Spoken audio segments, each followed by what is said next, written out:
pertanyaan orang itu kepada kita tentang siapa Rabb kita, siapa yang harus kita sembah, siapa yang seharusnya kita ibadahi. Maka kita menjawab, ketika kita ditanya siapa Rabb kita, maka Rabb kita adalah Allah Subhanahu wa ta'ala. Dialah Allah yang menciptakan kita, yang menciptakan seluruh alam ini, yang ada di langit, yang ada di bumi beserta isinya. Semua ini adalah ciptaan Allah Subhanahu wa ta'ala. Sebagaimana yang sering imam mengucapkan, alhamdulillahi rabbil alamin, segala puji bagi Allah, Rabb segenap alam. Semua yang selain Allah adalah alam. Bahkan kita adalah salah satu di antaranya. Kemudian kalau kita ditanya dengan apa kita bisa mengetahui Rabb kita, maka kita sebagai orang yang ditanya oleh penanya, maka kita menjawabnya yaitu dengan tanda-tanda kekuasaan Allah Subhanahu wa ta'ala.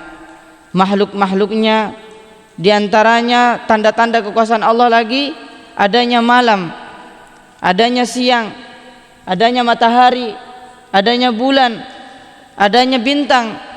Dan juga kita ketahui bahwa dunia ini berlapis-lapis, seperti yang disebutkan dalam Al-Quran bahwa langit ada 7 lapis, bumi ini juga ada 7 lapis, sebagaimana firman Allah Subhanahu wa ta'ala, wa min ayatihi al-lailu wan-nahar wasyamsu wal-qamaru la tasjudu lisyamsi wala lil-qamaru wasjudu lillahi alladzi khalaqahunna in kuntum iyyahu ta'budun.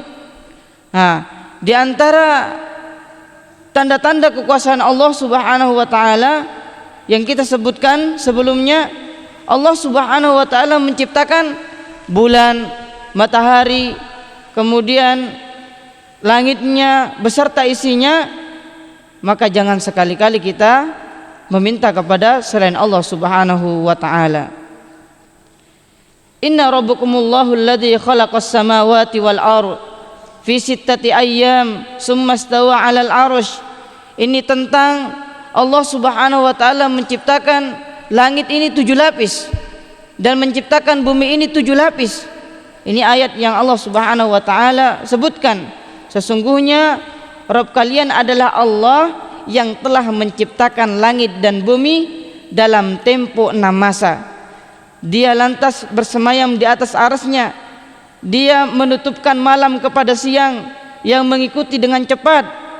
Matahari dan bulan dan bintang masing-masing tunduk kepada perintahnya. Ingatlah, menciptakan dan memerintah itu hanya hak Allah Subhanahu wa ta'ala. Ma'asyiral muslimin, jamaah pengajian rahimani wa rahimakumullah, Rabb adalah zat yang berhak untuk disembah. Maka mintalah hanya kepada Allah Subhanahu wa ta'ala, sebagaimana yang sering kita baca di dalam surat Al-Baqarah. Allah Subhanahu wa ta'ala mengatakan, ya ayuhan nasu'budu rabbakumul ladzi khalaqakum walladzina min qablikum la'allakum tattaqun. Wahai manusia, sembahlah Rabb kalian yang telah menciptakan kalian dan orang-orang sebelum kalian agar kalian bertakwa. Jadi orang-orang sebelum kita itu Allah Subhanahu wa ta'ala sudah memerintahkan mereka untuk menyembah hanya kepada Allah Subhanahu wa ta'ala, untuk hanya meminta kepada Allah Subhanahu wa ta'ala. Jadi di dalam agama kita ini ada namanya syariat, dan syariat itu terbagi menjadi 2. Ada namanya syariat i'tiqadiyah dan syariat amaliyah. Nah, syariat i'tiqadiyah ini adalah hal-hal yang berkaitan dengan rububiyah Allah Subhanahu wa ta'ala, terkait dengan amalan hati, percaya bahwa adanya Allah Subhanahu wa ta'ala, percaya bahwa adanya malaikat-malaikat Allah Subhanahu wa taala, rasul-rasulnya, kemudian kitab-kitabnya, percaya dengan hari kebangkitan, percaya dengan takdir baik dan buruk. Itu adalah i'tiqadiyah. Ya. Sedangkan syarat yang kedua amaliyah. Seperti contohnya apa?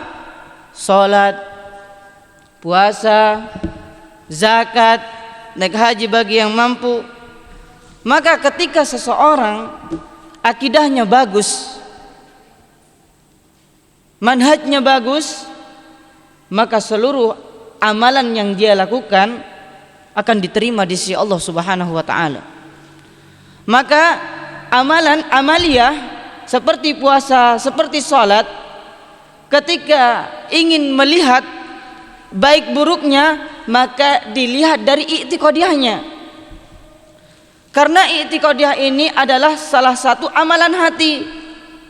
Ketika i'tiqadiyahnya rusak, maka seluruh amalan yang dia lakukan, baik itu salat, baik itu puasa, baik itu zakat, tidak akan diterima oleh Allah Subhanahu wa taala. Maka perbaikilah akidah kita, perbaikilah manhaj kita. Maka seharusnya kita punya sikap dalam beragama kita. Maka bimbing masyarakat ke jalan kebenaran, ke jalan keselamatan, dan dijelaskan kepada mereka yang hak itu hak, yang batil itu batil, yang syirik itu syirik, dan yang sunnah itu sunnah, biar jelas di depan masyarakat, sehingga umat ini jelas. Maka ketika akidah seseorang itu benar, i'tiqadiyah mereka benar, insya Allah amaliyah yang dia kerjakan akan diterima di sisi Allah Subhanahu wa taala. Karena Allah Subhanahu wa taala tidak akan menerima suatu amalan ketika amal itu tidak sesuai dengan contoh yang dibawa oleh Rasulullah sallallahu alaihi wasallam. Allah Subhanahu wa taala berfirman dalam Al-Qur'an, dalam surat Al-Kahfi ayat ke-110, Allah Subhanahu wa taala berfirman, a'udzubillahi minasyaitonir rajim. Faman kana yarju liqa'a rabbi falyamal 'amalan shalihan wa la yusyrik bi'ibadati rabbih ahada. Barang siapa mengharapkan perjumpaan dengan Rabb-Nya, maka hendaknya ia mengerjakan amal soleh, dan janganlah ia mempersekutukan seorang pun dalam beribadah kepada Allah Subhanahu wa taala. Kemudian di dalam ayat lain Allah Subhanahu wa taala berfirman, walaqad uhiya ilaika wa ilal ladzina min qablik la in asyrakta la yahbatanna amaluka wa la takunanna minal khasirin. Dan sesungguhnya telah diwahyukan kepadamu dan kepada nabi-nabi yang sebelummu, jika kamu mempersekutukan Allah, niscaya akan hapuslah amalmu dan tentulah kamu termasuk orang-orang yang merugi. Kemudian di ayat yang lain Allah Subhanahu wa taala berfirman, fa'budillah mukhlishan lahuddin ala lillahid dinul khalis. Maka sembahlah Allah dengan memurnikan ketaatan kepadanya. Ingatlah, hanya kepunyaan Allah lah agama yang bersih dari kesyirikan. Jadi akidah itu, Pak, ketika dia sudah mengikat hatinya dengan sesuatu, maka tidak ada keraguan lagi. Maka hatinya itu bersih dari namanya keraguan. Contohnya kita mengikat barang, maka seluruh barang yang di samping-sampingnya itu sudah tidak direspon lagi sama kita. Kita hanya terikat dengan barang yang satu. Kita tidak terpesona dengan barang yang lainnya. Itulah akidah, i'tiqadiyah, mengikat hati kita. Jadi ikatlah hati ini hanya kepada Allah Subhanahu wa taala. Pernyataan tersebut diucapkan oleh Nabi Nuh alaihi salatu wassalam. Bagaimana tentang dakwah-dakwah Rasulullah sallallahu alaihi wasallam ketika di Mekah, mereka para nabi mendakwahkan tauhid sebagaimana yang kita ketahui. Nabiullah Muhammad sallallahu alaihi wasallam ketika berdakwah di Mekah berapa tahun kira-kira? 13 tahun. Tidak hanya sebulan, 2 bulan, 3 bulan, 4 bulan, tidak Pak. Tapi sampai bertahun-tahun mendakwahkan, menyampaikan, beribadahlah kepada Allah Subhanahu wa taala. Memintalah hanya kepada Allah Subhanahu wa taala. Itu yang disampaikan kepada umat-umat jahiliyah pada saat itu. Maka ketika kita berbicara tentang akidah, lihatlah akidahnya Abu Bakar As-Siddiq radhiyallahu taala anhu. Ketika kita melihat kepada sejarah cerita Isra Mi'raj, ini akidahnya Abu Bakar. Ketika Rasulullah sallallahu alaihi wasallam pulang dari Isra Mi'raj, maka Rasulullah sallallahu alaihi wasallam duduk di depan Ka'bah, lagi termenung, terdiam dan menghayal. Ketika datang Abul Hakam. Siapa Abul Hakam itu? Abu Jahal, kata Rasulullah sallallahu alaihi wasallam. Manusia yang paling bodoh. Tapi dikenal di Arab sana, dikatakan beliau Abul Hakam, bukan Abu Jahal. Tapi Rasulullah sallallahu alaihi wasallam mengatakan dia adalah Abu Jahal, manusia yang paling bodoh. Ketika itu Abu Jahal bertanya kepada Rasulullah sallallahu alaihi wasallam, "Ya Muhammad, apa yang engkau khayalkan? Apa yang engkau renungkan sehingga engkau terdiam di depan Ka'bah?" Maka kata Rasulullah sallallahu alaihi wasallam menjawab, "Ya Abul Hakam, ya Abu Jahal, saya lagi menghayal kejadian tadi malam." Kemudian Abu Jahal mengatakan, "Apa kejadian tadi malam?" "Saya bertemu," ini bercerita Rasulullah sallallahu alaihi wasallam, "Tadi malam itu Jibril datang kepada saya membawa buraq." Apa itu buraq itu Pak? Kuda memakai sayap. Itu Jibril datang kepada Rasulullah sallallahu alaihi wasallam. Maka ketika kita berpikir tentang kejadian ini, seakan-akan ini fiktif, bohong. Coba pada zaman kita sekarang, ada nggak kira-kira kuda pakai apa namanya? Pakai sayap? Tidak ada. Maka Rasulullah sallallahu alaihi wasallam bercerita kepada Abul Hakam, Abu Jahal, "Wah, Rasulullah sallallahu alaihi wasallam ini sudah membawa berita bohong. Ini yang akan menghancurkan agama Islam." Itu feelingnya Abu Jahal. Muhammad sudah memberita berita bohong sudah ini. Masa dia bercerita tentang kuda terbang? Nah, setelah itu Rasulullah sallallahu alaihi wasallam mengatakan kepada Abul Hakam, "Tadi malam saya pergi dibawa oleh malaikat Jibril dengan buraq tersebut, dengan kuda itu Pak, dengan kuda yang mempunyai sayap itu. Pergi ke mana? Pergi ke Masjidil Aqsa." Itu ketika perjalanan menuju dari Mekah sampai Masjidil Aqsa sampai Palestina, itu kuda yang paling cepat itu 1 bulan Pak. Tapi Rasulullah sallallahu alaihi wasallam perjalanan menuju dari Mekah ke Masjidil Aqsa hanya sebentar, memakai kuda terbang tersebut. Setelah itu Rasulullah sallallahu alaihi wasallam nyampe Palestina, kemudian beliau mengimami di Masjidil Aqsa, mengimami 1.200 seorang nabi. Itu di Masjidil Aqsa. Ini cerita Pak, cerita. Ini adalah cerita yang pernah kita dengar dari ustadz-ustadz kita. Setelah Rasulullah sallallahu alaihi wasallam mengimami 1.200 seorang nabi ini, maka Rasulullah sallallahu alaihi wasallam ikut lagi bersama Jibril ke langit pertama.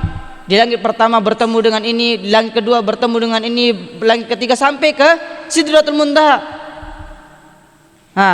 Bertemu dengan Allah Subhanahu wa taala. Setelah di langit ketujuh, Rasulullah sallallahu alaihi wasallam diberikan amanah, yaitu salat. Makanya salat ini jangan sampai kita tinggalkan. Ketika itu, singkatnya cerita, ini Abul Hakam. Maka Abul Hakam mengatakan, "Abu Jahal, ini Rasulullah SAW sudah bercerita tentang kebohongan dia. Rasulullah SAW sudah gila ini menyampaikan berita-berita perjalanan dia cuma 1 malam sampai ke Arsy, sampai ke langit ke-7. Nah, maka pada saat itu Abu Jahal naik ke sebuah bukit. Dia panggil Rasulullah SAW. Dia panggil. Setelah itu dia dilihat sama orang-orang bangsa Arab pada saat itu. Orang-orang Arab pada saat itu. Orang-orang bertanya, kenapa ini 2 orang raja duduk di atas gunung, di atas bukit. Ada apa ini? Soalnya yang ketika kita melihat Rasulullah SAW ini benar dan Abu Jahal ini salah, maka dua-duanya ini dilihat sama orang Arab. Kenapa? Ada apa ini? Apakah Abu Jahal sudah masuk Islam atau belum? Maka pada saat itu Abu Jahal menyampaikan kepada orang-orang Arab pada saat itu, wahai orang-orang Arab, bahwa agama Muhammad sudah hancur pada saat ini. Kemudian para sahabat berpikir, kenapa? Kemudian Abu Jahal bercerita bla bla bla bla bla dan sebagainya. Pada saat itu keimanan para sahabat itu sudah turun, Pak. Karena ketika kita berpikir secara logika, bagaimana mungkin perjalanan 1 malam dari Mekah kemudian ke Palestina, kemudian naik ke Arsy, menembus langit, hanya perjalanan 1 malam. Ini bukan cerita bohong, tapi ini fakta sampai diabadikan dalam Al-Quran. Kemudian mengenai akidah Abu Bakar As-Siddiq radhiyallahu taala anhu, pada saat itu keimanan para sahabat sudah mulai turun, Pak. Apa yang disampaikan Abu Jahal ini kayak seakan-akan ini benar. Kok bisa Rasulullah SAW perjalanan hanya 1 malam saja? Kemudian ketika balik Rasulullah SAW itu matahari memuncul, Pak. Memuncul pagi. Itu dari langit sudah turun ke bumi. Makanya dijumpai oleh Abu Jahal, Rasulullah SAW dijumpai di depan Ka'bah dalam keadaan merenung. Nah, ketika itu lanjut cerita mengenai dengan akidahnya Abu Bakar radhiyallahu taala anhu. Kata Abu Jahal, coba kita datangi satu sahabat Nabi yang dimana sahabat ini tidak ada yang bisa menghancurkan atau meragukan masalah keimanan dia kepada Rasulullah SAW.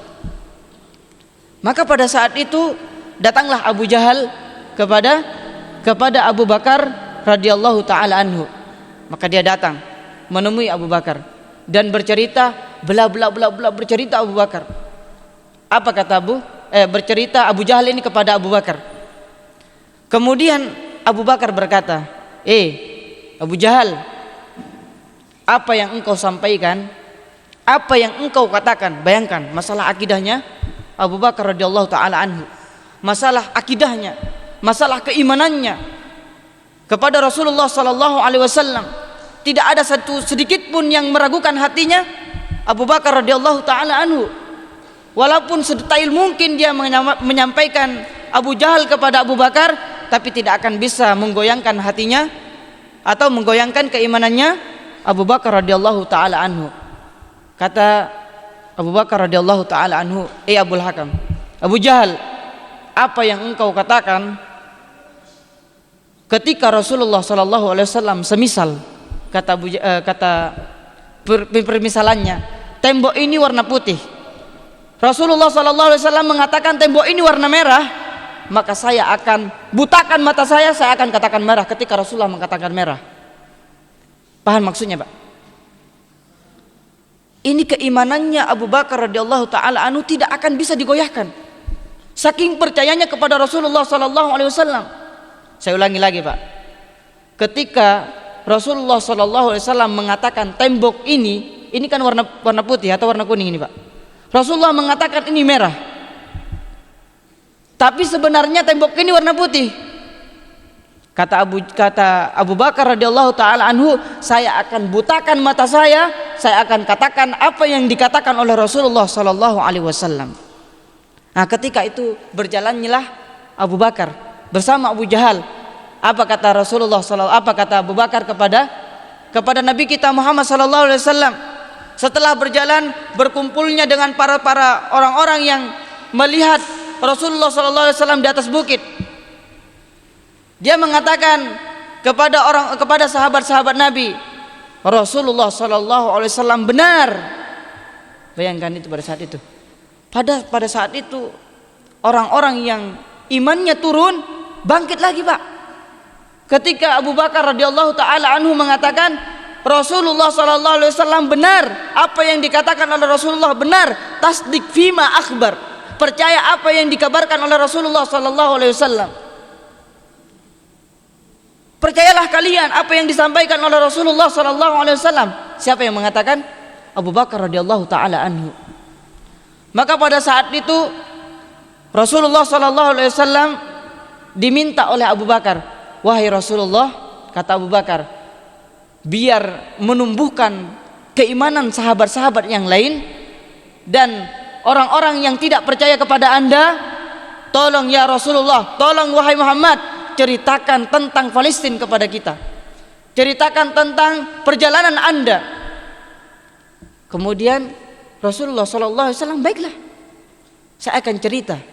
Ini orang-orang sebelumnya Rasulullah di Mekah kan, tiba-tiba malam dia datang di Palestina, kemudian Isra Mi'raj ke Sidratul Muntaha dan lain sebagainya.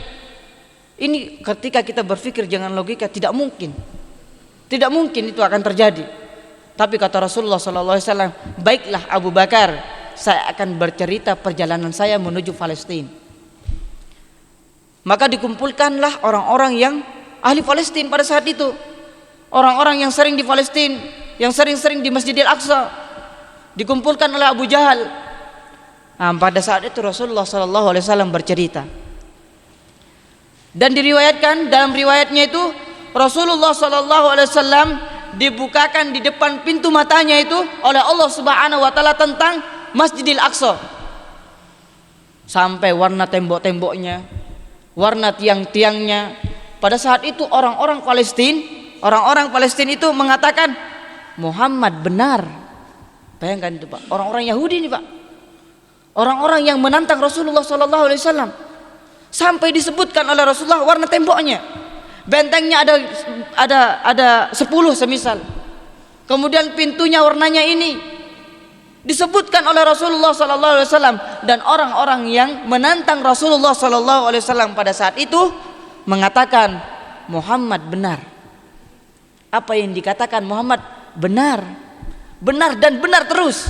Maka pada saat itu keimanan para sahabat, orang-orang yang pada saat itu imannya turun, maka kembali lagi dan ada cerita namanya Isra wal Mi'raj.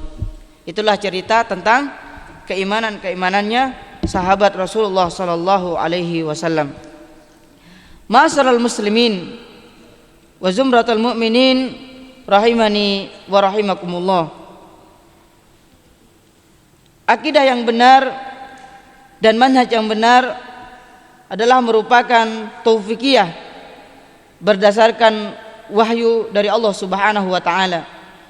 Ia tidak bisa ditetapkan kecuali dengan dalil syar'i, serta tidak ada medan ijtihad dan berpendapat di dalamnya. Karena itulah sumber-sumber terbatas pada apa yang terdapat dalam Al-Qur'an dan sunnah Rasulullah sallallahu alaihi wasallam. Makanya masalah akidah ini, masalah tauhid ini sumbernya itu ada dua, Pak, yaitu Al-Quran dan sunnah Rasulullah sallallahu alaihi wasallam. Rasulullah sallallahu alaihi wasallam sebelum meninggal dunia, maka beliau mengatakan, taraktu fikum amroini lan tadillu ba'dahuma kitabullah wa sunnah. Saya tinggalkan kepada kalian dua perkara, yang dimana dua perkara tersebut yaitu Al-Quran dan sunnah Rasulullah sallallahu alaihi wasallam, yang kalian tidak akan tersesat untuk selama-lamanya. Jadi ketika kita berpegang dengan Al-Quran dan sunnah Rasulullah sallallahu alaihi wasallam, maka insya Allah jalan kita di dunia akan dimudahkan oleh Allah Subhanahu wa taala. Karena orang-orang yang selalu berpegang dengan Al-Qur'an, orang-orang yang berpegang dengan sunnah Rasulullah sallallahu alaihi wasallam, mengikuti apa yang dilakukan oleh Rasulullah sallallahu alaihi wasallam, insyaallah apa-apa yang dia lakukan akan diberikan kemudahan oleh Allah Subhanahu wa taala. Itulah orang-orang yang bertakwa, orang-orang yang takut kepada Allah Subhanahu wa taala. Orang yang takut kepada Allah hanyalah orang-orang yang berilmu. Orang yang takut bukan dikatakan ustadz, dikatakan apalagi nabi, bukan. Yang dikatakan oleh Rasulullah sallallahu alaihi wasallam, orang yang takut kepadaku adalah orang yang berilmu. Orang yang berilmu itu, Pak, kata Rasulullah sallallahu alaihi wasallam, dia akan diangkat oleh Allah Subhanahu wa taala derajatnya. Sebagaimana yang kita ketahui, yarfa'illahu alladhina amanu minkum. Sesungguhnya Allah Subhanahu wa taala akan mengangkat orang-orang yang berilmu, beriman.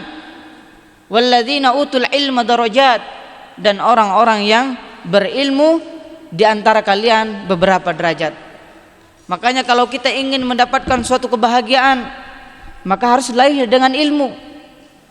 Sebagaimana yang kita ketahui bahwa orang yang ingin mendapatkan kebahagiaan, maka raihlah dengan ilmu. Wa man arada dunya, ingin mendapatkan kebahagiaan di dunia, maka raihlah dengan ilmu. Wa man aradal akhirah, barang siapa ingin menginginkan kehidupannya bahagia di akhirat, maka kata Rasulullah fa'alaihi bil ilm, maka raihlah dengan ilmu. Kemudian kata Rasulullah wa man aradahuma, barang siapa yang menginginkan keduanya, kehidupan bahagia di dunia dan akhirat, maka raihlah dengan ilmu. Maka ilmu ini sangatlah penting di dalam kehidupan kita. Ma'asyiral muslimin wa zumratal mu'minin rahimani wa rahimakumullah. Mungkin kajian kita cukupkan sampai di sini dulu.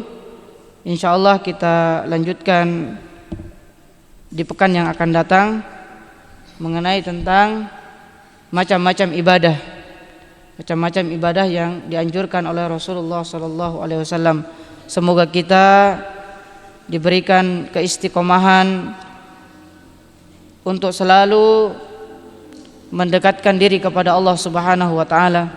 Kerjakanlah ibadah-ibadah walaupun ibadah itu kecil, karena besar kecilnya itu tidak dilihat oleh Allah Subhanahu wa taala yang kita lakukan, tapi yang dilihat oleh Allah Subhanahu wa taala masalah tentang keikhlasan kita dalam melaksanakan ibadah. Marilah kita tutup dengan doa kafaratul majlis. Subhanakallahumma wa bihamdika asyhadu an la ilaha illa anta astaghfiruka wa atubu ilaik. Wa akhiru da'wana alhamdulillahi rabbil alamin. Wassalamualaikum warahmatullahi wabarakatuh.